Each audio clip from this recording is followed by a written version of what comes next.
দাব্বাতুল আরদ, একটা প্রাণী দুনিয়াতে আসবে, মানুষের মতো কথা বলবে, কিয়ামতের আলামতে কুবরা। ধোঁয়ার কুণ্ডলী তামাম পৃথিবীতে ছড়িয়ে যাবে, আগুনের উৎপন্ন হবে, কিয়ামতের আলামতের কুবরা। পশ্চিম আকাশ থেকে সূর্য উদয় হবে, আলামতে কুবরা। পূর্ব আকাশ থেকে আর সূর্য উঠবে না, পশ্চিম আকাশ থেকে সূর্য ওঠা শুরু হবে।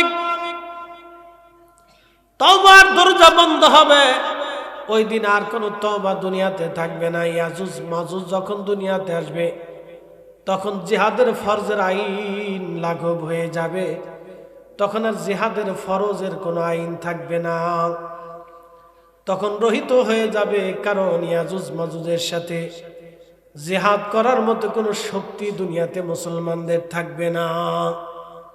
এত পরিমাণে দুনিয়াতে ছড়িয়ে যাবে ইয়াজুজ আর মাজুজ, তামাম দুনিয়াতে এমন ভাবে ছড়িয়ে যাবে ইয়াজুজ মাজুজ, পঙ্গপালের মতো ছড়িয়ে যাবে, সাগরের পানি পর্যন্ত তারা খেয়ে ফেলবে। দুনিয়াতে কোনো হাওর বাওর, নদী নালা, খাল বিল, ঝর্ণার পানি অবশিষ্ট থাকবে না, সব খেয়ে ফেলবে তারা। এদের সাথে মানুষ যদি যুদ্ধ কেমনি করবে, মানুষ মেরে মেরে সাপ করে ফেলবে। এদের অতিষ্ঠতা দেখে কিছু মানুষ ঈসা রুহুল্লাহর কাছে যায়, বলবে, আল্লাহ নবী, আপনি নবী ছিলেন কিন্তু রাসূলের উম্মত হয়ে আসছেন, আপনি বদদুয়া করেন ইয়াজুজ মাজুজ থেকে আল্লাহ যেন আমরা রক্ষা করে আর এদের যেন আল্লাহ ধ্বংস করে, আপনি দোয়া করে দেন। ঈসা রুহুল্লাহ আল্লাহর দরবারে হাত বাড়ে বলবে, রব্বি, এমন এক জাতি দুনিয়াতে আসছে যারা মুসলমানদেরকে, মানব জাতি ধ্বংস করে দিচ্ছে আল্লাহ, ওরা জালিম সম্প্রদায় আল্লাহ, দীর্ঘদেহী, পৃথিবীর সমস্ত পানি পর্যন্ত খেয়ে শুকিয়ে ফেলছে আল্লাহ, এত পরিমাণে ওরা আসছে আল্লাহ, আপনি জাতি থেকে আমরা হেফাজত করেন। তখন আপনাদের ঘাড়ের উপরে দেখবেন একটা ছোট্ট হাড় আছে, সবার ঘাড়ের এখানে ধরে দেখবেন একটা হাড় আছে, হাড় উঁচা, একটু উঁচা, কিঞ্চিত উঁচা একটা হাড় আছে, গোল দেখবেন, এখানে ধরে দেখবেন একটা হাড় আছে, মেরুদণ্ডের হাড় বলা হয়। ঠিক এই হাড়ের এইখানে, মেরুদণ্ডের শেষ হাড়, এইখানে একটা উঁচু জায়গা আছে দেখবেন, সবাই ধরে, গোস্ত যতই থাকে হাত দিলে টের পাবে। যাদের গোস্ত বেশি আছে তারা হাত দিলে টের পাবে, যাদের গোস্ত নাই তারা হাত না দিলে বুঝতে পারবেন অনেকটা আছে, উঁচা হয়ে রয়েছে, বুঝছেন? যাদের স্বাস্থ্য বেশি তারা হাত দিলে টের পাবেন, এখানে একটু উঁচা হাড়ের মতো আছে। ঠিক এইখানে ইয়াজুজ মাজুজের ক্যান্সার আসবে, ক্যান্সার, এক রাতে ক্যান্সার হবে, এক রাতে পোকা হবে, এক রাতে পোকার যন্ত্রণায় সমস্ত ইয়াজুজ মাজুজ এক রাতেই মারা যাবে। একসাথে বলবেন আল্লাহু আকবার। না হয় না, যেমনি কইলেন মনে খুশি হন না, আরো জোরে বলেন। নবীজির কথা কি মিথ্যা হবে? কি বিশ্বাস হয় না আপনাদের? হয়নি। কিয়ামত বেশি দিন নাই, এটাতে আপনাদের বিশ্বাস আছে? এটা বেশি দিন নাই, অল্প দিন আছে। বুঝতে পারছেন? দুনিয়ার মানুষ উলঙ্গ হইতে চায়, ল্যাংটা হইতে চায়। পৃথিবীর মানুষ মহিলা পুরুষ জেনা করবে, এটার অধিকার চায়। মানুষই অধিকার চায় যে আমরা জেনা করব, রাষ্ট্র তুই অধিকার দিবি নাকি? পুরুষে সমকামিতা করবে, নারী আকাম করবে, নারীরা রাস্তায় আন্দোলন করে, আমারে অধিকার দিবি নাকি? তুই, তোর অধিকার দিতে হবে। যে কুত্তাও কোনোদিন চিন্তা করে না। আস্তে কমকে জোরে বলেন, এই চিন্তা কুত্তায় করে কোনোদিন? কুত্তায় ওদেরকে দেখলে চিন্তা করে, তোরা মানুষ হইছ কি? কথা ঠিক আছে কিনা? কুত্তা ওদেরকে দেখলে চিন্তা করে, তোরা মানুষ হইছ কে রে? তোরা কি লিখে মানুষ হইছ? তোরা পুরুষে জেতা করস, নারী জেতা করস, সেটা তো আমরা কুত্তাও চিন্তা করি না। গরু চিন্তা করে, ওরা মানুষ হয়েছে কেন? তা আমরা তো এটা চিন্তা করি না। ছাগলে কয়েছে কি করে, পাড়ায় চিন্তা করে, তা আমি আল্লাহ আমার পাড়া বানাইছে, ঠিক আছে, কিন্তু আমি তো চিন্তা করি না কোনোদিন। কি কথা কর না কেন? মন খারাপ করি না, কথা শক্ত বলতে বাধ্য হচ্ছি। আমরা মানব জাতি কেন উলঙ্গ হবে বলেন তো? আমাকে একটু ভাষায় বুঝান। যে উন্নত বিশ্ব এরা বলে আমরা সভ্য, নারী অর্ধ উলঙ্গ হয়ে তারা রাস্তা দিয়ে হাঁটবে, এটা কি সভ্যতা? এটা কিসের সভ্যতা? মানুষের যখন পোশাক আসলো তখন মানুষ পোশাক পরবে, কি কথা ঠিক আছে কিনা? পোশাক যদি না থাকে সে ভিন্ন কথা। আপনি সভ্য হয়েছেনই আপনি সভ্যতা দেখানোর জন্য, তো সভ্য হওয়ার পরে যদি সভ্যতা দেখাইতে না পারলেন তাহলে আপনি কিসের সভ্যতা দিলে? কুত্তা বিলের সাথে আপনার সাথে তফাৎ রইল কি? শত শত কোটি কোটি আজুজ মাজুজ মারা যাবে, সারা পৃথিবীতে মারা যাবে। তারা যখন মরে পড়ে থাকবে, এত বড় দেহ কবর দেওয়ার মতো কোনো মানুষ থাকবে না। এত মানুষ, এত দেহ কবর দেওয়ার মতো কোনো মানুষ নাই। শুধু মৃত দেহ পড়ে আছে, 24 ঘন্টা পরে এখান থেকে পচা গন্ধ আসবে, প্রচন্ড দুর্গন্ধে মানুষ অতিষ্ঠ হয়ে যাবে, বাতাসে বাতাসে গন্ধ ছড়িয়ে যাবে। হযরত ঈসা রুহুল্লাহর কাছে মানুষের এসে বলবে, ওগো ঈসা রুহুল্লাহ, তামাম পৃথিবীর এই জাতের গন্ধে তামাম পৃথিবী দুর্গন্ধ হয়ে গেছে, দোয়া করে দেন আল্লাহ যেন এই বিপদ থেকে আমাদেরকে হেফাজত করে। হযরত ঈসা রুহুল্লাহ দোয়া করবে, রব্বুল আলামিন আপনি মুসিবত থেকে আপনি আমাদেরকে বাঁচান। আল্লাহর আকাশ থেকে আকাদারে 7 দিন পর্যন্ত সারা পৃথিবীতে একসাথে একটানা বৃষ্টি নামবে সারা দুনিয়াতে। সুবহানাল্লাহ বলবেন না? সারা পৃথিবীতে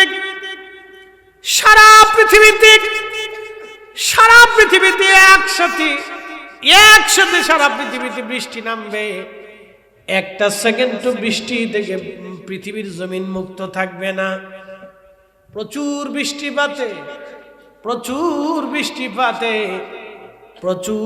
বৃষ্টিপাতে সেই দিন তামাম পৃথিবী ভেসে ভেসে ইয়াজুজ মাজুজ মরা দেহগুলি পানিতে ভেসে যাবে, প্লাবিত হয়ে যাবে, দুনিয়া পানিতে ডুবে যাবে। সারা পৃথিবীর সমস্ত মরা লাশগুলি পানিতে ভাসায়া ভাসায়া নদী দিয়ে সাগর দিয়ে আল্লাহ রাব্বুল আলামিন সাগর থেকে মহাসাগরে ভাসিয়ে নিয়ে চলে যাবে। আল্লাহর নবী বলেন এরপরে পৃথিবীতে এত পরিমাণে ফসল হবে, এত বড় বড় গম এবং জব আল্লাহ পাক দিবেন, এত পরিমাণে গম এবং জব আল্লাহ দিবেন, এত পরিমাণে ফসল আল্লাহ পাক দিবেন, এত পরিমাণে ফল হবে, একটা আনার একটা গ্রামের মানুষ খেয়ে শেষ করতে পারবে না। একটা গাভীর দুধ 1 গ্রামের মানুষও খেয়ে শেষ করতে পারবে না। এত পরিমাণে ফসল আল্লাহ দিবে, কারণ তখন দুনিয়াতে বেইনসাফ বলে কিছু থাকবে না। ওই সময় সারা পৃথিবীতে ঈসা রুহুল্লাহ ইনসাফ কায়েম করবেন। একবার জোরে বলা যাবে আল্লাহু আকবার। ওদের দুনিয়াতে কোনো বেইনসাফ থাকবে না, ইনসাফ প্রতিষ্ঠিত, ইনসাফ প্রতিষ্ঠিত। এখন সারা দুনিয়াতে ইনসাফ আসেনি, নাই, সারা পৃথিবীতে ইনসাফ। আচ্ছা বলেন তো, পৃথিবীতে ইনসাফ কি করে থাকবে? 1.5 লক্ষ ফিলিস্তিনি মারা গেল, একটা জাতি গোষ্ঠীর একটা জাতি আক্রমণ করে হত্যা করলো। 1.5 লক্ষের মতো রোহিঙ্গা মারা হলো, একটা জাতিগোষ্ঠীর নির্মমভাবে হত্যা করলো, হত্যা করে তাদেরকে দেশ থেকে বিতাড়িত করলো। আজও পর্যন্ত যারা হত্যা করছে তাদেরকে কি বিচারের কাঠগড়ায় দাঁড়া করানো গেছে? তাহলে এই নিরপরাধ মানুষগুলি কিয়ামতের ময়দানে আল্লাহর আদালতে বলবে, রব্বি আমি কেন হত্যা হয়েছিলাম, তোর ফয়সালা চাই আজকে। বুঝেন তো সেই দিন কত কঠিন হবে। আজকে দুনিয়াতে যারা মারামারি করে, একজন আর একজনকে হত্যা করে, একজন আরেকজনকে খুন করে, মারামারি করে, একজন আরেকজনকে মার্ডার করে, কিয়ামতের ময়দানে আল্লাহর আদালতে সে দাঁড়াবে, রব্বি আমাকে কেন হত্যা করা হয়েছিল, আমি তার ফয়সালা চাই। বলেন তো, যাকে হত্যা করা হলো, যিনি হত্যা করলেন, তিনি কি করে তার ফয়সালা দিবেন সেই দিন?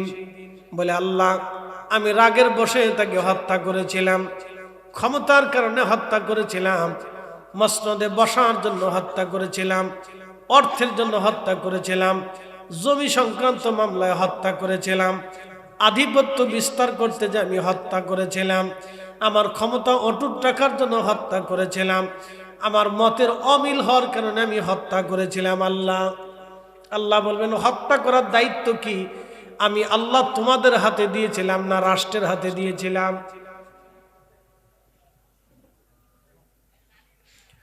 হত্যা করার দায়িত্ব কি আমি তোমাদের হাতে দিয়েছিলাম?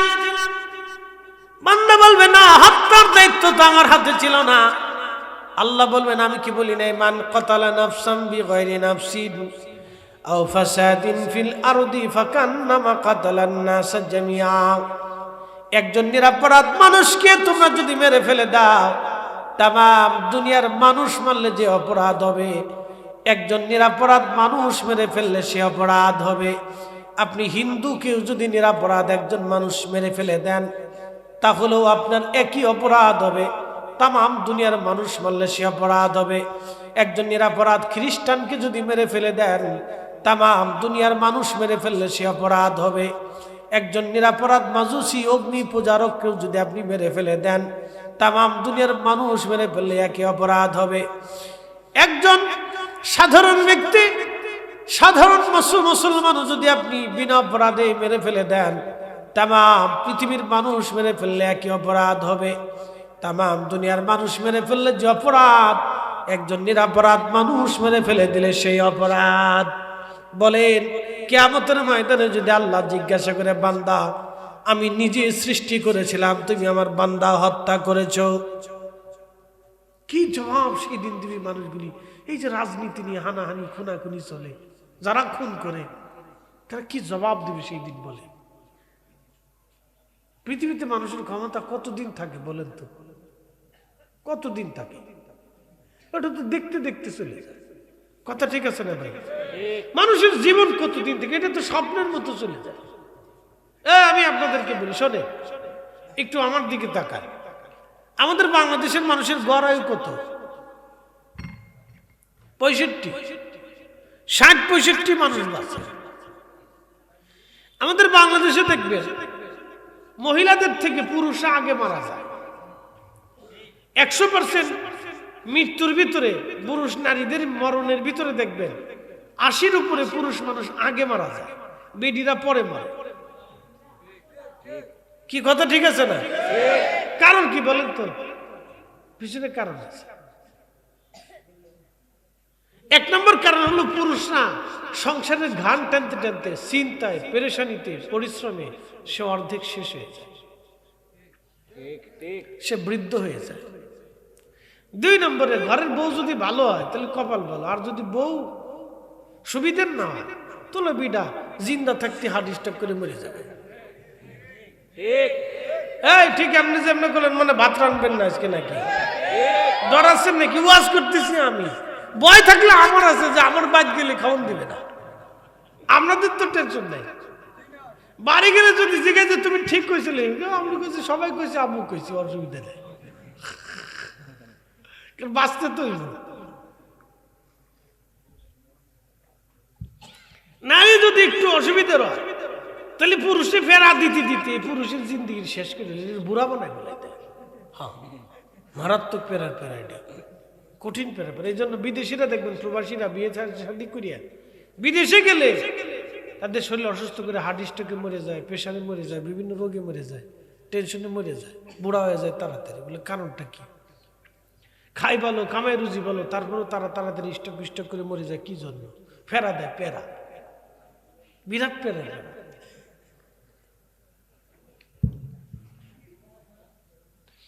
তো খুব মনোযোগ দেবেন। 65 বছর পর্যন্ত আমাদের দেশের গড় আয়ু, তার ভিতরে আমি 60 বছরই ধরলাম। মানুষ সুস্থ থাকার জন্য প্রত্যেক দিন 8 ঘন্টা ঘুমাইতে হয়। ওই মনে রাখেন, ঘুমের কমাইলে ব্রেন দুর্বল হয়ে যায়। এই জন্য দেখবেন বক্তারা বেশি দিন বাঁচে না, কোন বক্তায় বেশি দিন সুস্থ থাকে না, খুব তাড়াতাড়ি তারা অসুস্থ হয়ে যায়। আপনারা যত সোজা দেখতেছেন আমরা তত সোজা না। আমাদের হায়াত খুব সমস্যা। প্রত্যেক বক্তার খোঁজখবর নিয়ে দেখবেন প্রতিনিয়ত তাকে ওষুধ খেতে হয়। একটা না একটা রোগ শরীরের ভিতর দানা বেঁধে থাকে, শুধু নির্ঘুমতার কারণে, প্রচুর জার্নি করার কারণে। আপনাদের এই প্রোগ্রামের জন্য আমাকে 500 কিলোমিটার গাড়ি দাবড়াইতেই হয়েছে, আসতেই হবে, বিকল্প কোনো রাস্তা নেই। আমি যদি না করে দিই তাহলে এই যে ছেলেগুলি যারা প্রোগ্রামটা সাজাইছে ওরা লজ্জিত হয়ে যাবে, একটা বিশৃঙ্খলা হয়ে যাবে এলাকার ভিতরে, যে তোমরা দাওয়াত দেও নাই, তোমরা মিশে কথা কইছো, আমার উপর একটা পেরেশানি আসবে, হুজুর আয় আয় না, হুজুর আসেন, মরি গেলেও আসে। অনেকে হুজুর অসুবিধা নেই, আপনি যদি আমরা এখানে এসে মরিও যান তাও টেনশন নেই, আসেন আমরা জানাজা পড়াবো,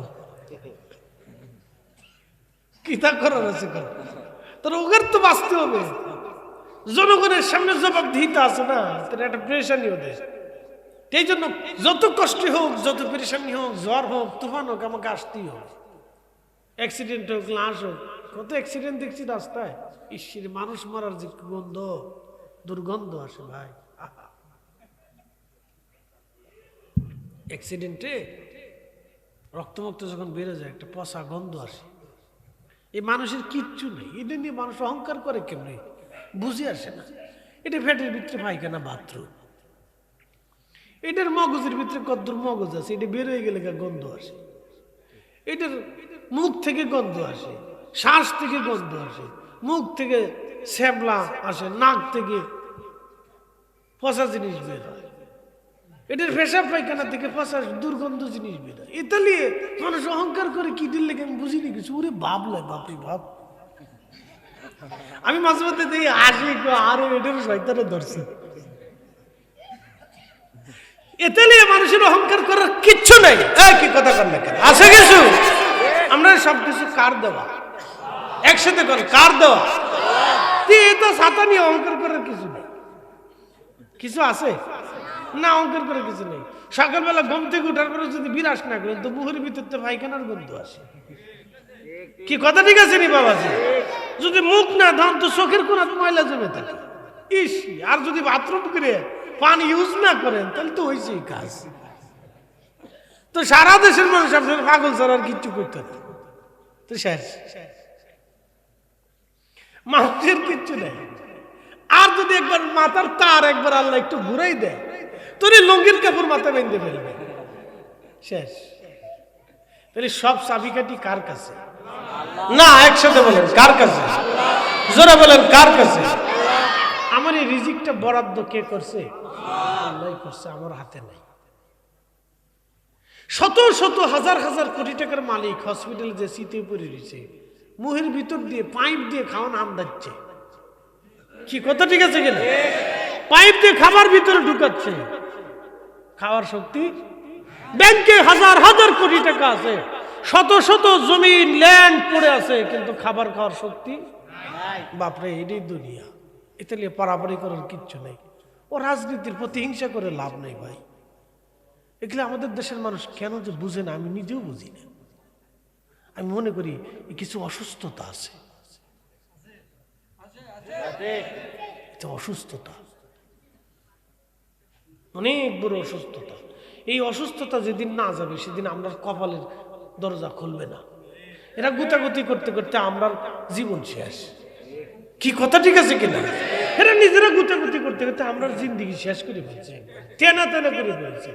ওই যে বুড়া বুড়া হয়ে গেছে, যান সৌদি আরবের 75 বছর বয়সে মানুষ বিয়ে করে একসাথে। কোন আল্লাহু আকবার, আপনি কইতেছেন হুজুর আল্লাহু আকবার কেন কইলেন? বুঝাইতেছি, 75 বছরে যে বেটা বিয়ে করে সেই বেটা বুঝতে হবে তার হেডাম আছে। বলা মানে হাসিস নে, হাসিস নে। 75 বছর বেটা বিয়ে করে হযরতে আম্মার ইবনে ইয়াসার রাদিয়াল্লাহু আনহু 93 বছর বয়সে যুদ্ধ করেছে, তলোয়ার চালাইছে। তো এরা আমাদের দেশের মতো এই সুলাল লাঠি না, সুলাল লাঠি না, এক একটা তলোয়ারের ওজন 20 কেজি 25 কেজি ছিল। এই তলোয়ার তলা চালাইছে, হাত দিয়ে তলোয়ার চালাইছে, ঢাল চালাইছে, যুদ্ধ করছে ঘন্টার পর ঘন্টা। আমরার মতো ওই 3 মিনিট 10 মিনিট ফুটবল খেলে, এরপরে এটা না, ঘন্টার পর ঘন্টা যুদ্ধ করছে। 93 বছর বয়সে যুদ্ধ করে শহীদ হয়েছে। একসাথে কোন আল্লাহু আকবার। হ্যাঁ, এটা বেড়া বেড়া। খালিদ বিন ওয়ালিদ রাদিয়াল্লাহু আনহু মুতার যুদ্ধে 2 হাত দিয়ে তলোয়ার চালিয়েছিলেন, 2 হাত। ওনার যে মাথার হেলমেট ছিল, এই হেলমেটের ওজনই 27 কেজি। পারবেনি পোলাপান 27 কেজি মাথায় নিয়ে, ও তো শীতে পড়বে, তোর সব চিপস খাওয়া পোলাপান না, ওরা চিপস খায় এখন। দোকানে গেলে আপনি চিপস কিনে দাও, চিপস ওটা খেলি শেষ, ওর জিন্দিগি শেষ। খা ললিপপ দাও, চকলেট দাও, কি খাবেন ওগুলো? ওর ভিতরে আছে কি? কোনোটা লাল, কোনোটা কালা, কোনোটা সাদা, কোনোটা বেগুনি, কোনোটা ওই রঙিন, কোনোটা আকাশি। যত রঙের জিনিস খাবেন তত কেমিক্যাল। কি কথা বলেন? যান ডাক্তারদের কাছে যায় বলেন, জিজ্ঞেস করেন আমি মিথ্যা কথা বললাম কিনা। যত রং খাবেন তত কেমিক্যাল। এই জন্য রং বাদ দিয়া সাথে ডাইরেক্টটা খাবেন। যত চকচক কলা দেখবেন তত বুঝবেন এর ভেজাল আছে। যত পেঁপে দেখবেন টক টক টক টক করে মনে হয় ভেস্ত থেকে আইছে, বুঝবেন প্যারা আছে, এর ভিতরে ইঞ্জেকশন মারছে।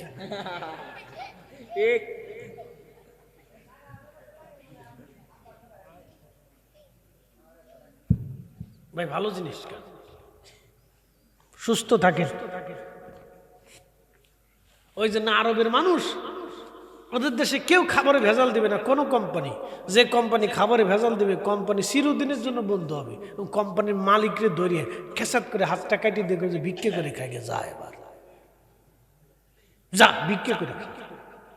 তুই মানুষ মারার জন্য খাবারে বিষ মিশিয়েছিস, তোর হাত কেটে দিলাম, ভিক্ষে করে খা যা। আর আমাদের প্রত্যেকটা খাবারের ভিতরে ভেজাল। হঠাৎ করে পেঁয়াজের দাম বাড়ে, হঠাৎ করে গ্যাসের দাম বাড়ে। আচ্ছা, কি বাংলাদেশের মাটির নিচ থেকে গ্যাস কি ভারতে চলে গেছে?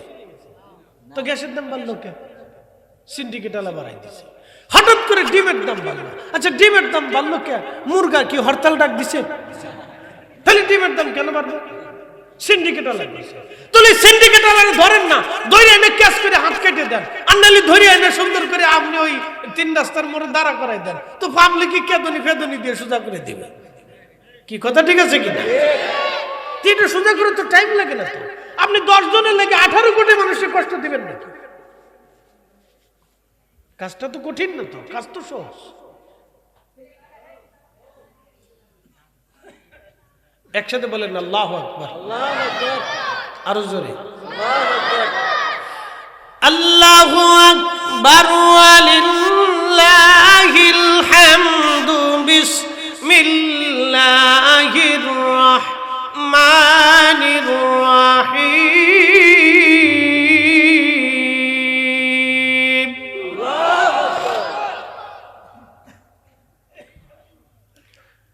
ইন্নাল্লাহা ইয়া'মুরু বিল আদলি ওয়াল ইহসান।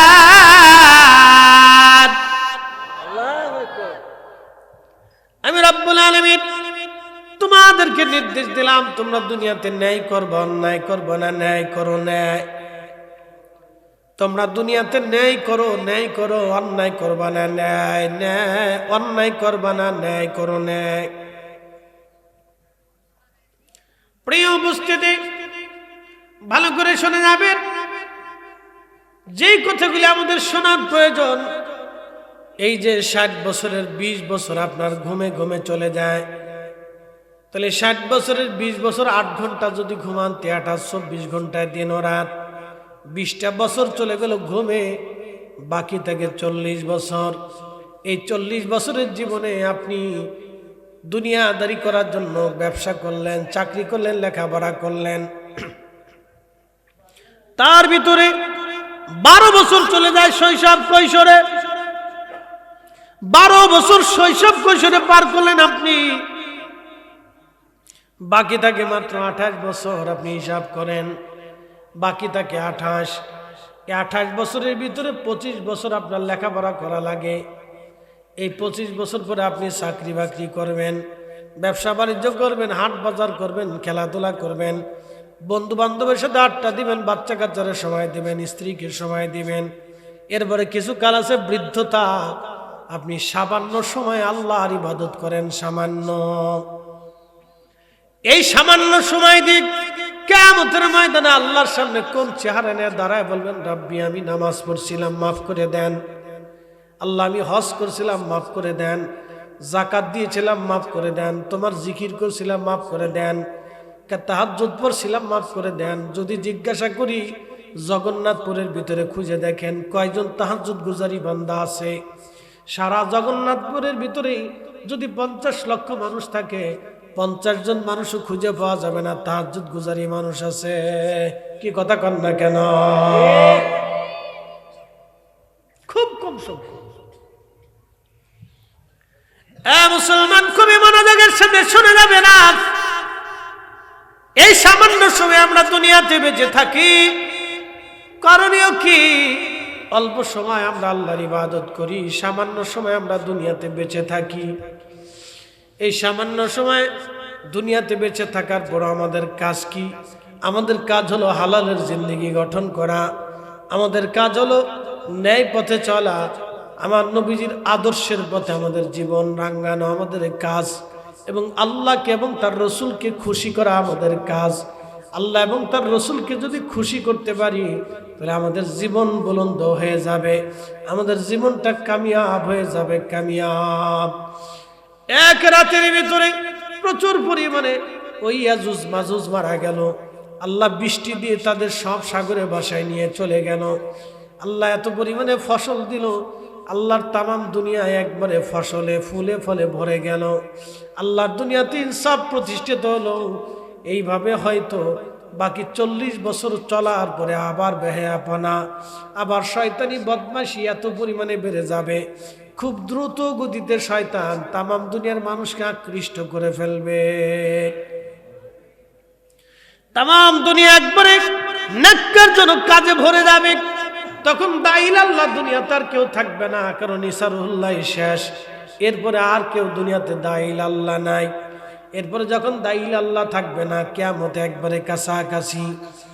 সূর্য পশ্চিম দিক থেকে উদয় হয়ে যাবে। সূর্য পশ্চিম দিক থেকে উদয় হয়ে যাওয়ার পরে তওবার দরজা বন্ধ হয়ে যাবে। মানুষ কান্নাকাটি করবে কিন্তু তওবা কবুল হবে না। ঠিক দক্ষিণ মেরু থেকে একটা বাতাস আসবে, ওই বাতাসে মানুষের একটা অসুস্থতা আসবে। সমস্ত ঈমানদার যারা ওই বাতাসের আক্রমণে ঈমানদাররা ধীরে ধীরে ধীরে ধীরে মারা যাবে। তখন পৃথিবীতে তামাম দুনিয়াতে একজন আল্লাহ আল্লাহ বলার লোক থাকবে না। তামাম পৃথিবীর ভূখণ্ডে একজন আর অবশিষ্ট থাকবে না। সারাদিন পরে একবারও আল্লাহ আল্লাহ বলে আল্লাহকে ডাক দেওয়ার আর কেউ থাকবে না। আল্লাহ রসুল বলেন, আমার উম্মতরা রে, দুনিয়াতে একজনও যদি পৃথিবীর এক কোনায় দাঁড়ায় আল্লাহ আল্লাহ বলে ডাক দেয়, তত সময় পর্যন্ত দুনিয়াতে কিয়ামত কায়েম হবে না। যখন আল্লাহ আল্লাহ বলার মতো কোনো লোক নাই, তখন তো দুনিয়াতে আর কেউ নাই আল্লাহকে ডাকার মতো, তখন আর আল্লাহ দুনিয়া রাখবে না। তখন আল্লাহ পাক ইসরাফিলকে বলবে, ইসরাফিল এইবার তুমি সিংহায় ফুৎকার দাও। হযরত ইসরাফিল তো সিংহায় মুখের কাছে নিয়ে দাঁড়ায় রয়েছে। কোটি কোটি বছর ধরে আল্লাহ তারে দাঁড়া করায় রাখছে। কখন হুকুম আসবে সে আরশে মুআল্লার দিকে তাকায় আছে, আমার রব কখন হুকুম দেয়। এক চুল পরিমাণ আল্লাহর হুকুম ছাড়া সে লড়াচড়া করে না। সিংহা নিয়ে দাঁড়ানো আছেন, সেই বাঁশি নিয়ে তিনি দাঁড়ানো আছেন মুখের কাছে নিয়ে। আল্লাহর আরশে মুআল্লার দিকে তাকিয়ে থাকেন কখন হুকুম আসবে। হযরত ইসরাফিল যদি আল্লাহর হুকুম শুনে এক চুল পরিমাণ ডান বাম হয়ে যায়, ইসরাফিল আল্লাহ আস্ত রাখবে না, আল্লাহর নূরের তাজাল্লিতে ধ্বংস হয়ে যাবে। আল্লাহ হুকুম দেবে, ইসরাফিল বাঁশি বাজাও। বাঁশি বাজিয়ে দিবেন হযরত ইসরাফিল আলাইহিস সালাম। তখন আল্লাহ বলেন, ইজাস সামাউ ফাতারাত, আসমানগুলি ভেঙ্গে ভেঙ্গে ভেঙ্গে ভেঙ্গে পড়তে থাকবে। ওয়া ইদাল কাওয়াকিবু তাসারাত, নক্ষত্রগুলি ভেঙ্গে ভেঙ্গে ভেঙ্গে ভেঙ্গে পড়তে থাকবে। ওয়া ইদাল বিহারু ফুজ্জিরাত, তখন সমুদ্রের তলদেশ উদ্দোলিত হয়ে যাবে। সমগ্র পানিগুলি জমিনের উপরে একাকার হয়ে যাবে, তামাম সৃষ্টির পানি একাকার হয়ে যাবে। ইদা জুলজিলাতিল আরদু জিলজালাহা, আল্লাহ বলেন জমিন কাঁপতে থাকবে, থারথার থারথার করে জমিন কাঁপতে থাকবে, ভেঙ্গে চলে পড়ে সব নিঃশেষ হয়ে যাবে। আবার হযরত ইসরাফিল আলাইহিস সালামকে আল্লাহ হুকুম দিবেন, আবার সিংহায় ফুৎকার দেওয়ার পরে আবার জমিনগুলি জাগার জায়গায় জাগারটা জায়গা আল্লাহ সৃষ্টি করবেন। ইন্নামা ইযা আরাদা শাইআন আইয়াকুলা লাহু কুন ফায়াকুন। আল্লাহ যখন কোনো কিছু সৃষ্টি করার ইচ্ছা পোষণ করেন, শুধু বলেন কুন হয়ে যাও, ফায়াকুন, সাথে সাথে হয়ে যায়। একসাথে জোরে বলেন আল্লাহু আকবার। কখনো তোমাকে যদি ভুলি, হেদায়েতের আলো জেনে নিয় কাছে তুলি। কখনো তোমাকে যদি ভুলি,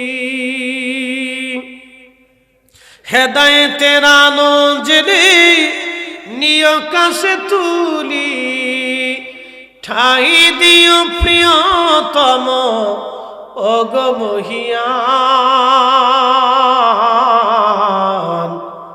তুমি রহমান তুমি মেহেরবান। অন্ধ গাহে না শুধু তোমারি গুণগান, বুঝেও বুঝে না তবু শান, তুমি রহমান তুমি মেহেরবান।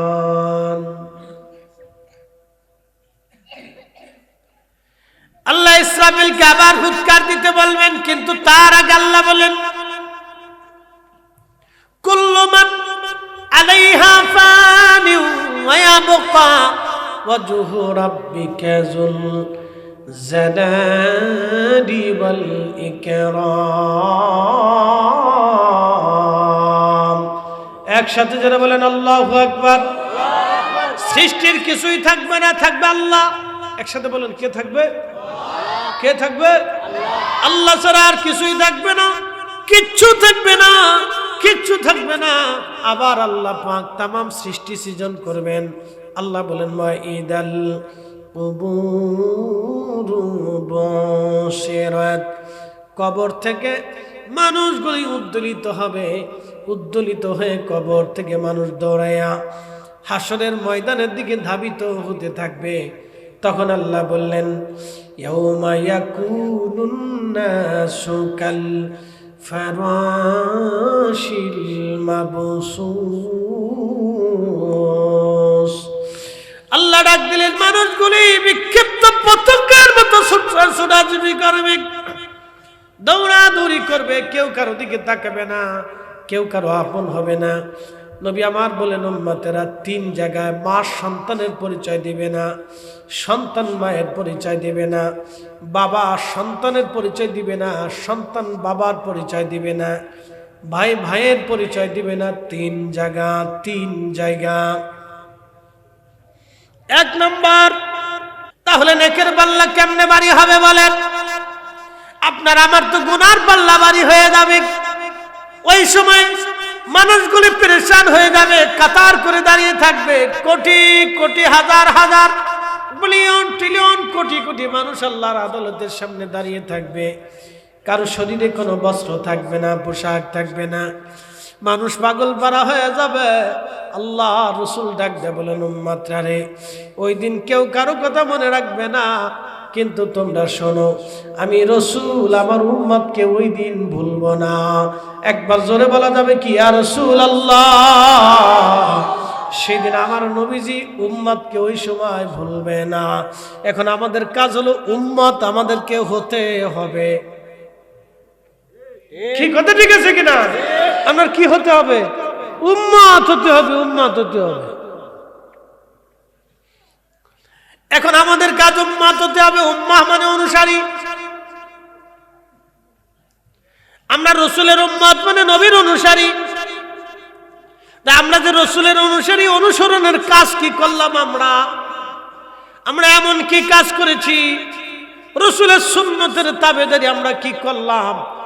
আমাদের ঘুমোতে যাওয়া থেকে ঘুম থেকে ওঠার পর থেকে সুন্নতের তাবেদারি, নামাজে, জিকিরে, ফিকিরে, সুন্নতে, ইমানে, আখলাকে, সত্যবাদিতায়, ন্যায়ানুবর্তিতায় আমাদের সত্য বলতে হবে, হালাল খাবার খেতে হবে, ধোঁকা দেওয়া যাবে না, মিথ্যা বলা যাবে না, চগলখুরি করা যাবে না, গীবত করা যাবে না, শেকায়ত করা যাবে না, তহমত দেওয়া যাবে না, অন্যের ক্ষতির চিন্তা করা যাবে না, হিংসা করা যাবে না, অহংকার করা যাবে না, গীবত করা যাবে না।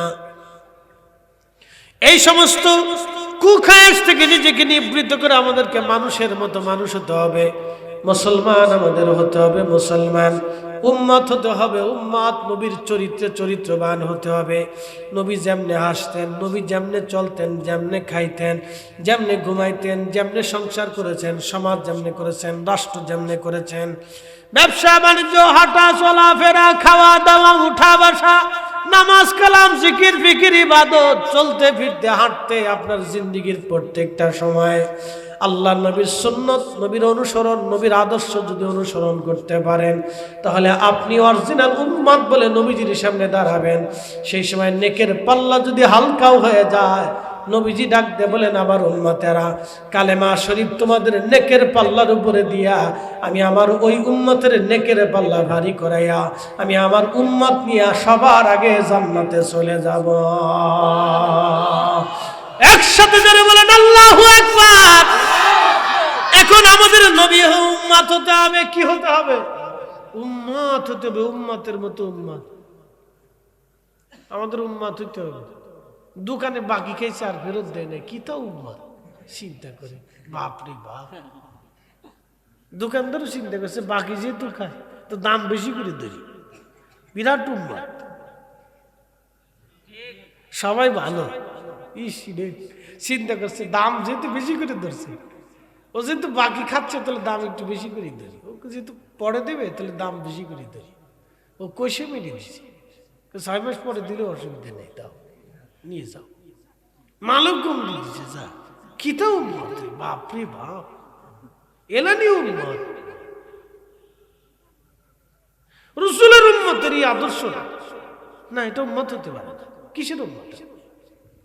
মালিক কম দিলেন, খাবারে ভেজাল দিলেন, বাকি খাইছেন আর জীবনে দিলেন না, আপনি কিসের উম্মত? আপনি ফেরত দিতেন, ফেরত দিতেন, বুঝিয়ে দেন। উম্মত হতে অনুসারী হতে হবে রাসূলের। জীবনে যিনি একটা মিথ্যাও কোনোদিন বলেন নাই, যার জীবনে কোনো আইব নেই, কোনো ত্রুটি নেই, এক চুল পরিমাণও নাই, কোনো ভুল নাই, একসাথে বলবেন আল্লাহু আকবার। না হয় না আরেকটু জোরে দিন। কলঙ্ক মুক্ত, নিষ্পাপ, আইব মুক্ত, ত্রুটি মুক্ত, খাতা মুক্ত, চুল পরিমাণ নাই, আজও পর্যন্ত কেউ ধরতে পারে নাই। নাস্তিকরা বলল রাসূল দাসীর সাথে মিলন করত, দাসীদেরকে ব্যবহার করত, অথচ নবীর একজন দাসী ছিলেন উম্মে আইমান রাদিয়াল্লাহু আনহা। নবী বলতেন উম্মি বাদা উম্মি, আপনি মার পরে আমার একটা মা, একসাথে বলবেন আল্লাহু আকবার। মায়ের পরে মা, দাসীরে বলতেন মার পরে মা। আর আমাদের দেশে চাকরানিরে কাজের বেটিতে পিটাইতে পিটাইতে কাজের বেটি জান শেষ। আর কাজের বেটিও খুব মারাত্মক, ঘুরে সুরের সুর, ও সব চুরি করে। কি কথা কর না, কাজের বেটি যাতে বেটি বেটি উড়ে চুরি করা করে, বাড়ির ভিতরে যা পা একটা ফটো নিলে টুকলার ভিতরে ঢুয়াই তুই দিয়ে যায়, আলু চুরি করে, চাল চুরি করে, ডাল চুরি করে, টাকা পেলে সোনা টানা পেলে ওটা ঢুকাইছে তো আর জীবনে মুখ খুলবে না, শেষ। কি চুরির চুর? যে একটা কথা বলেন, আসলে অভাব ও স্বভাব নষ্ট, বুঝতে পারছেন? আমাদের দেশের মানুষের অভাব তো, এই জন্য মানুষ ডান বাম হয়। আপনি অভাব মোচন হয়ে যান, দেখবেন মানুষ আর এগুলি করবে না। কথা ঠিক আছে না ভাই? অভাবে মানুষের স্বভাব নষ্ট হয়ে যায়, কথাটা চিরবাস্তব। এই জন্য মানুষের ঘরে খাবার দেন, অর্থনৈতিক স্বাবলম্বিতা ফিরলে দেখবেন মানুষের এগুলির আর কোনো চাহিদা থাকবে না। মারামারি, ধরাধরি, পিটাপিটি, গুতাগুতি, লাতালাতি, কিলিকিলি, ফাঁসরা ফাঁসরি, ধরাধরি কিচ্ছু থাকবে না। সবাই চিন্তা করে আমার ঘরে খাবার আছে, ওর সাথে ঝগড়া করে লাভ কি? আমার পয়সা আছে, ওর জিনিস ধরে লাভ কি? যা তোরটা লইলাম। দেখবেন এই আগে এখন এই যে আমাদের দেশে যে মোবাইল আছে না, ওই যে বাটন মোবাইল আছে ছোট, 2000 টাকা 1200 টাকা দামের মোবাইল আছে না, ওই সময় রাস্তায় পরে দেখলে অনেকে ধরে না, হুজুর পাওয়া গেছে দিয়ে যায়। আর যদি দামি একটা হইতো তাহলে করে পকেটের ভিতরে হান্দাই দিত। কিন্তু 1200 টাকা ওটা কেউ দাম সাম নয়, নিলে 200-300 টাকা দাম বলবে, ও তো দিয়ে যায়, হুজুর যে মোবাইল পাওয়া গেছে। এটাও একটা ভালো দিক, পাওয়া গেছে, দিয়ে গেছে। এগুলোর চাহিদা যেমন নাই, তো ঠিক ওই রকম মানুষের ঘরে ঘরে অর্থনীতি স্বাবলম্বিতা আসলে মানুষের চুরি চাপটামি, ইত্রেমি, ফাজলিমি, গরু চুরি, খাসি চুরি, তেল চুরি, বেল চুরি, চাল চুরি, ডাল চুরি, এগুলি চুরির ধান্দামি মানুষের থাকবে। আবার কিছু চোর আছে হলো স্বভাব চোর, ও কোটি কোটি টাকার মালিক হলো খালি চুরি করে। কি কথা ঠিক আছে? ও শত শত কোটি টাকার মালিক, তারপরে ওকে আমি আরো চুরি করতে হবে। জনগণের রক্ত চুষে চুষে খায়, তো খা, মরার পরে তোর খেতে পারবি না, পার সুযোগ আছে? হাত্তা যুরতুমুল মাকাবির, আল্লাহ বলছেন কবর পর্যন্ত খাবার পর আর কোনো সুযোগ নাই, কোনো সুযোগ নেই। প্রিয় উপস্থিতি হাজিরিন, ভালো করে শোনা যাবেন। আমি যেখানে ওয়াজ রেখেছিলাম সেইখানে আবার ফিরে চলে যাই। ওখান থেকে অনেক দূর ওয়াজ নিয়ে এসেছিলাম। হযরত সাইয়েদনা ইব্রাহিম খলিলুল্লাহর ওয়াজ, ওই যে জুলকারনাইন কালেমা পড়লেন, সেই জুলকারনাইন ইয়াজুজ মাজুজের প্রাচীর নির্মাণ করেছিলেন, সেই প্রাচীর ইয়াজুজ মাজুজের প্রাচীর। হযরত জুলকারনাইন বাদশা পৃথিবীর এমন একটা স্থানে তিনি চলে গেলেন যেখানে একবারে পাহাড়, দুর্গম এলাকা। মানুষেরা এসে আক্ষেপ করে বলল, বাদশা, আল্লাহ তো আপনাকে দুনিয়ার বাদশা বানিয়েছেন, আমরা আপনাকে খরচ দিয়ে দিব। এই পাহাড়ি অঞ্চলের ওই পাশ থেকে একটা জাতি আমাদের দেশে আসে, বিরাট দত্ত আকৃতির মানুষ, তারা 120 হাত করে তারা লম্বা। আমাদের উট, দুম্বা, ভেড়া, বকরিগুলি এবং আমাদের ফসল এবং আমাদের জানমালের ক্ষতি করে আমাদেরকে হত্যা করে, তাদের সাথে আমরা পারি না, তারা আবার চলে যায়। আপনি তো আমাদের রাজা, তাদের থেকে বাঁচার জন্য আপনি একটা ব্যবস্থা করেন। হযরত বাদশা জুলকারনাইন বিরাট রাস্তা, কত শত কিলোমিটার হবে আমি জানি না, পাহাড়ের ভিতরে দিয়ে তিনি একটা খাল খনন করলেন, পাতাল পর্যন্ত খনন করে সীসা এবং তামা একসাথে পোড়াইয়া নরম করে পানির মতো করে ঢেলে দিয়ে বিরাট বড় প্রাচীর তিনি নির্মাণ করে দিলেন। আল্লাহর নবী বললেন, সেই প্রাচীরের ওই পরে ইয়াজুজ মাজুজ প্রত্যেক দিন সেই বিরাট বড় সেই প্রাচীর খুঁড়তে থাকে। খুঁড়তে খুঁড়তে খুঁড়তে খুঁড়তে একেবারে কিনারে যখন চলে আসে, একেবারে কিনারে যখন চলে আসে, তখন সন্ধ্যা নেমে আসে, রাত নেমে আসে। তখন ইয়াজুজ মাজুজদের প্রধান যে এসে বলে, আজকে আর আমরা খুলব না, কালকে সকাল হলে আমরা কালকে খুঁড়ব। এইভাবে প্রত্যেক দিন খুঁড়তে থাকে, একেবারে কিনারে চলে আসে, কিন্তু সে বুঝতে পারে না। কিন্তু কিয়ামতের আগে তারা বলে ফেলবে, আগামীকাল ইনশাআল্লাহ আমরা এই প্রাচীর খুঁড়ে ভেঙে ফেলবো। যেদিন ইনশাআল্লাহ বলবে সেই দিন প্রাচীর ভেঙে ফেলবে তারা। প্রাচীর ভেঙে এত পরিমাণে ইয়াজুজ মাজুজ পৃথিবীতে ছড়িয়ে যাবে, এটা কিয়ামতের আলামতে কুবরা। তখন ওই ঘটনাগুলি ঘটতে থাকবে। আল্লাহ কিয়ামতের আলামতে সুগরার ভিতরে আমাদেরকে রেখেছেন, এখনো আলামতে কুবরার ভিতরে আল্লাহ আমাদেরকে আনেন নাই। আলামতে সুগরার অনেকগুলি আলামত দৃশ্যমান, তার ভিতরে একটা আলামত শেষ হয়ে গেছে। এই আলামতের নাম 30 জন মিথ্যাবাদী নবী বলে দাবি করবে। এই উপমহাদেশে কাদিয়ানি ফেরকা, গোলাম মির্জা গোলাম আহমদ কাদিয়ানির মাধ্যমে এই ফেরকাটা পৃথিবীতে একবারে কিয়ামতের আলামতের একটা শর্তটাকে শেষ করে দিয়েছেন। অর্থাৎ গোলাম মির্জা গোলাম আহমদ কাদিয়ানি 30 নম্বর সে মিথ্যাবাদী ভণ্ড নবী নবী বলে দাবি করেছেন। এই জন্য মির্জা গোলাম আহমদ কাদিয়ানি কাফের, কাদিয়ানিরা কাফের, কাদিয়ানিরা কাফের। কাদিয়ানিদেরকে যারা কাফের না বলবে তারাও কাফের। কথা বলে ঠিক কিনা? ওদের জামাত, ওদের এলাকা, ওদের লোক, ওদের প্রশাসন, ওদের কিছু যদি পান তো বাটাম চালান দিবেন একবারে।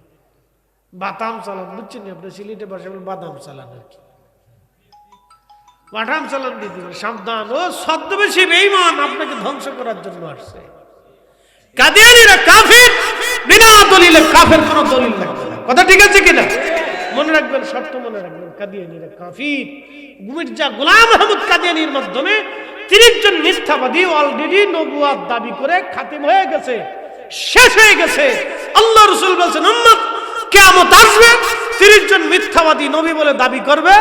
কিয়ামতের আলামতে সুগরার একটা শর্ত রাসূল বলে দিয়ে গেছিলেন, সেটা মির্জা গোলাম আহমদ কাদিয়ানীদের ব্রিটিশদের আমলেই ওটা শেষ হয়ে গেছে। তাহলে বুঝেন, ব্রিটিশ চলে গেছে, পাকিস্তান চলে গেছেন, বাংলাদেশ আমল চলতেছে।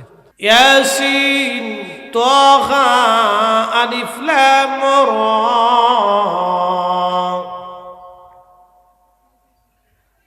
নবীজি যখন এগুলি বললেন তো সাহাবীরা বললেন, সাদাকতা, আপনি ঠিক বলছেন, কারণ আপনি জীবনেও কোনোদিন মিথ্যা বলেন না। নবীজি জীবনে কোনোদিন মিথ্যা বলেন নাই। নবী হওয়ার আগে, দুঃখিত, কোরআন শরীফ আসার আগে নবীজি 40 দিন 40 বছর পর্যন্ত দুনিয়াতে বিচরণ করেছেন। নবী তো সৃষ্টির প্রথম থেকেই নবী।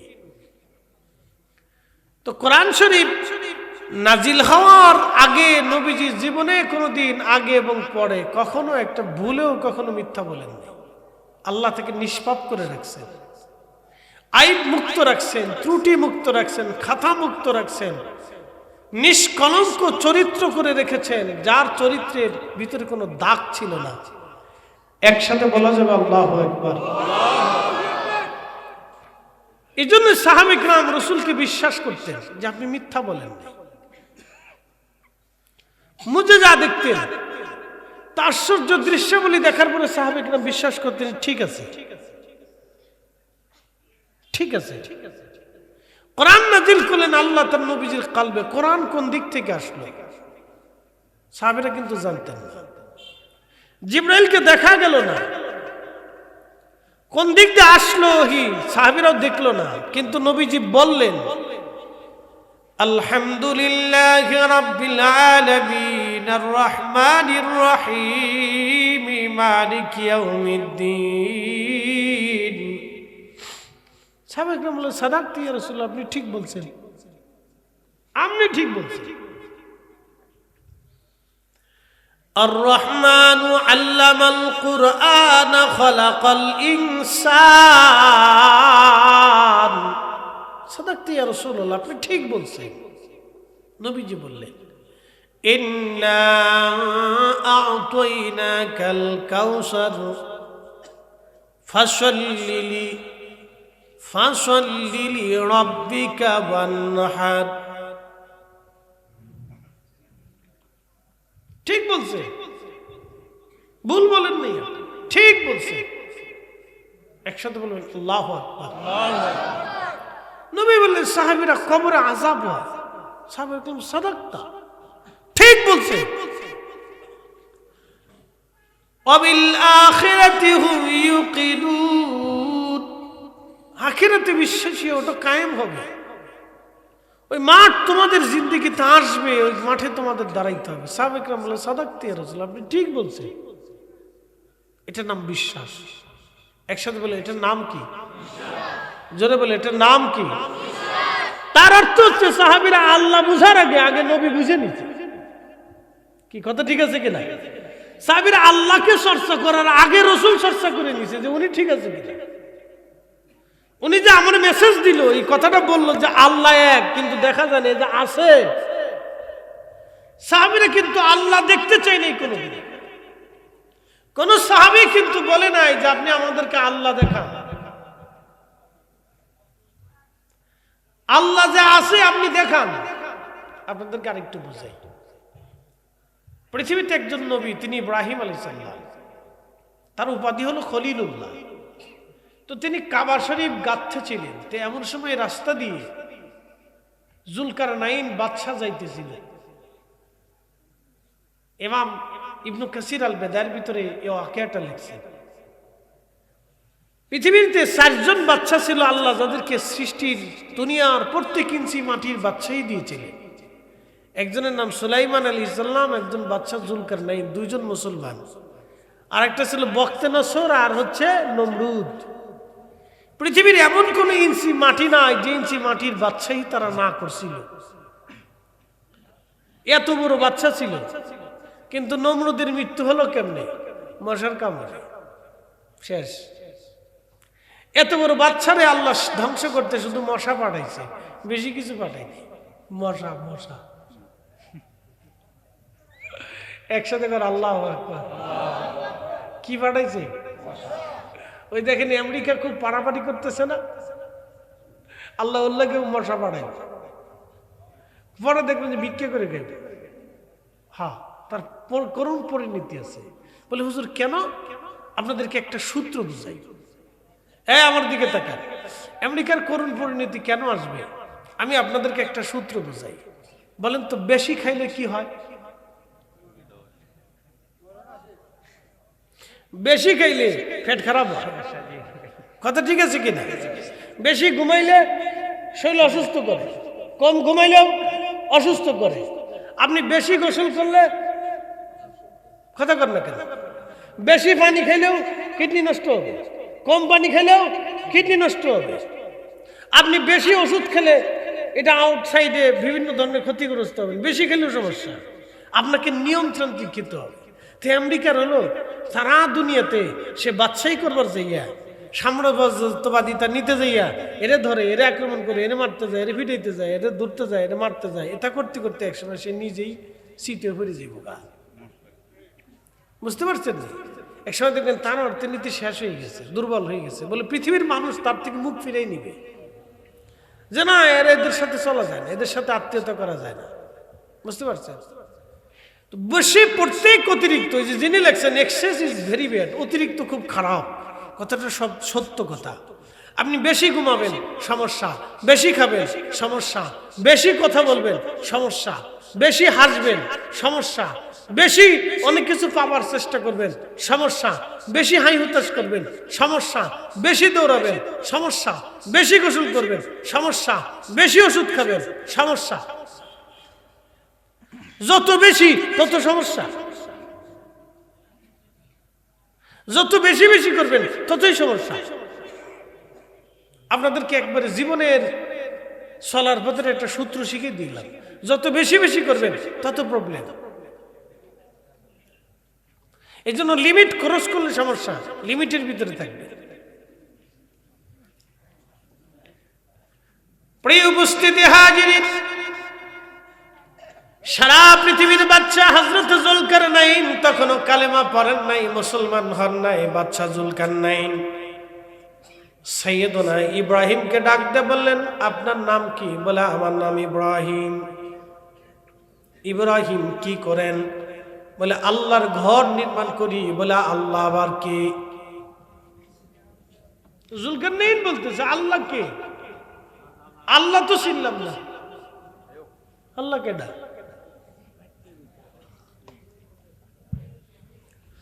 বাদশাহ যুলকারনাইন বলেন ইব্রাহিম আল্লাহকে। সাইয়েদুনা ইব্রাহিম বলেন কুল হু আল্লাহু আহাদ, তিনি এক, তিনি ছাড়া আর কোনো রব নাই, তিনি স্রষ্টা। তামাম সৃষ্টি তিনি চালান, তামাম দুনিয়া তিনি চালান। আমাদের জীবন দিয়েছেন, হায়াত দিয়েছেন, মৃত্যু দিয়েছেন সাইয়েদুনা ইব্রাহিম। অনেক কিছু বোঝানোর পরে যুলকারনাইন কয় না, আপনার কথা মানব না। ইব্রাহিম নবী বললেন, আরে যুলকারনাইন কি করলে তাহলে তুমি মানবা? তখন বাদশা যুলকারনাইন বললেন, দেখেন ওই যে পাহাড়ে ভেড়াগুলি চড়তেছে, ভেড়া খেয়ে খেয়ে বেড়াচ্ছে। সৌদি আরবে যারা গেছেন দেখবেন পাহাড়ের কোনা কোনা দিয়ে, পাথরের কোনা দিয়ে নিচ দিয়ে ঘাস উঠে, ঘাসের জন্ম হয়। ওই ঘাসগুলি ছাগল দুম্বা ভেড়াগুলি খেয়ে খেয়ে বেড়ায়। বলতেছে ওই ছাগল ভেড়াগুলি চড়তেছে মাঠের মধ্যে। ইব্রাহিম ওই ভেড়াদেরকে আপনি ডাক দিবেন, ভেড়ারা যদি আপনার খোদার সাক্ষ্য দেয় তাহলে আমি যুলকারনাইন বিশ্বাস করব খোদা বলে কিছু আছে। একসাথে বলবেন না সুবহানাল্লাহ? আচ্ছা, জীবনে গরু কোনোদিন কইতে পারে লা ইলাহা ইল্লাল্লাহ মুহাম্মাদুর রাসূলুল্লাহ সাল্লাল্লাহু আলাইহি ওয়াসাল্লাম? গরুরে বলতে শুনছেন? মুরগিরে শুনছেন? তো বলে নেই। এগুলো তো কথা বলা প্রাণী না, এরা কথা বলতে পারে না, ভাষা নাই এদের। তো যুলকারনাইনের চিন্তা হলো ভেড়া তো কোনোদিন কইতে পারবে না। তো দেখি ওনার খোদা যদি থেকেই থাকে তাহলে ভেড়ায় কথা বলবে, আর যদি খোদা না থাকে তাহলে ভেড়া কথা বলবে না, এটি স্বাভাবিক। সাইয়েদুনা ইব্রাহিম ভেড়ার পাল ডাক দিলেন, আসো। এক ডেকে সমস্ত ভেড়াগুলি দৌড়াইয়া দৌড়াই ইব্রাহিম আলাইহিস সালামের কাছে এসে দাঁড়াইলেন। সাইয়েদুনা ইব্রাহিম বললেন, হে ভেড়ার দলেরা, তোমরা এক খোদার সাক্ষ্য দিয়ে দাও। ভেড়ার দলেরা বলতে লাগলো, লা ইলাহা ইল্লাল্লাহু ইব্রাহিমু খলিলুল্লাহ। একবার জোরে বলা যাবে কি আল্লাহু আকবার?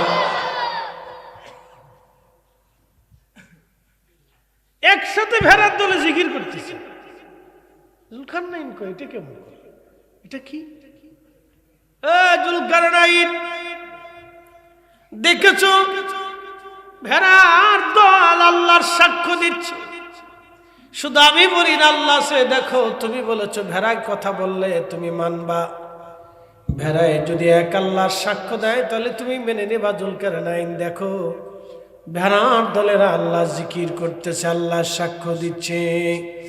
আল্লাহ বলেন আলাম তারা আন্নাল্লাহ ইয়াসজুদু লাহু মান ফিস সামাওয়াতি ওয়া মান ফিল আরদ।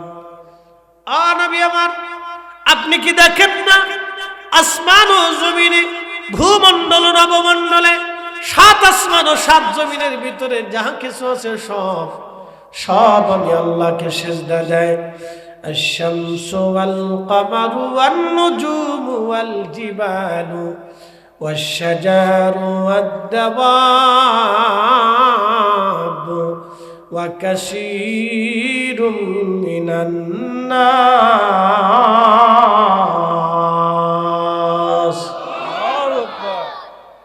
সুন্দর ফুল, সুন্দর ফল, মিঠা নদীর পানি, খোদা তোমার মেহেরবানি। তুমি কতই দিলে রতন, ভাই বারাদার পুত্র স্বজন। তুমি কতই দিলে রতন, ভাই বারাদার পুত্র স্বজন। ক্ষুধা পেলে অন্ন যোগাও, মানি চাই না মানি, খোদা তোমার মেহেরবানি। আল্লাহুম্মা সাল্লি আলা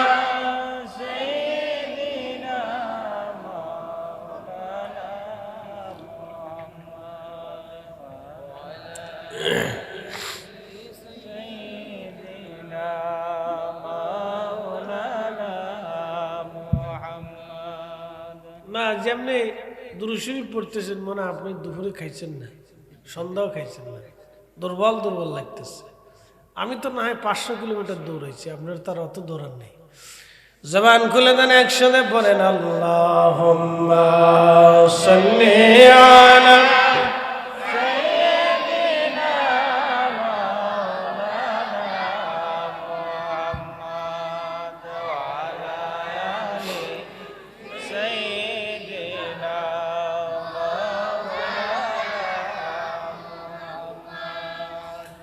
আল্লাহ ডাক দিলেন, সূর্য আমাকে সেজদা দেয়, নক্ষত্র আমার সেজদা দেয়, চাঁদে আমার সেজদা দেয়, পাহাড় পর্বত গাছ তরুলতা পাতা পশু পাখিরা আমার সেজদা দেয়, কিছু মানুষ আমার সেজদা দেয়। গো নবী ভালো করে শুনে যান, ওই ভেড়াগুলি আল্লাহর সাক্ষ্য দিতে লাগলো। বাদশাহ জুলকারনাইন বললেন, খলিলুল্লাহ আমার আর বোঝার বাকি নাই, আমার আর বুঝতে হবে না, এই কালেমায় সত্য আল্লাহ আছে, আমার আর বোঝা বাকি নাই। বুবা প্রাণীরা যখন ওই আল্লাহর একত্ববোধের সাক্ষ্য দিল, আমার আর বোঝার বাকি নেই, আল্লাহ আছে। আপনি আমার জবান মিলে কালেমা পড়ে দেন, লা ইলাহা ইল্লাল্লাহু ইব্রাহিমু খলিলুল্লাহ। বাদশাহ জুলকারনাইন কালেমা পড়ে মুসলমান হলেন। এরপরে আল্লাহ তার বাদশাহী দিলেন। বাদশাহী শুধু বাদশাহী দেন নাই, তামাম পৃথিবীর বাদশাহী আল্লাহ তাকে দিয়েছিলেন। ইয়াজুজ মাজুজের প্রাচীর এই বাদশাহ জুলকারনাইন তিনি নির্মাণ করেছিলেন। ইয়াজুজ মাজুজের প্রাচীর এক বিশেষ মানব জাতি গোষ্ঠী দুনিয়াতে আসবে। ইয়াজুজ মাজুজ 120 হাত করে লম্বা হবে। কত হাত? 120 হাত মানুষ যদি আপনার সামনে দাঁড়ায়, তা আপনি কেডা?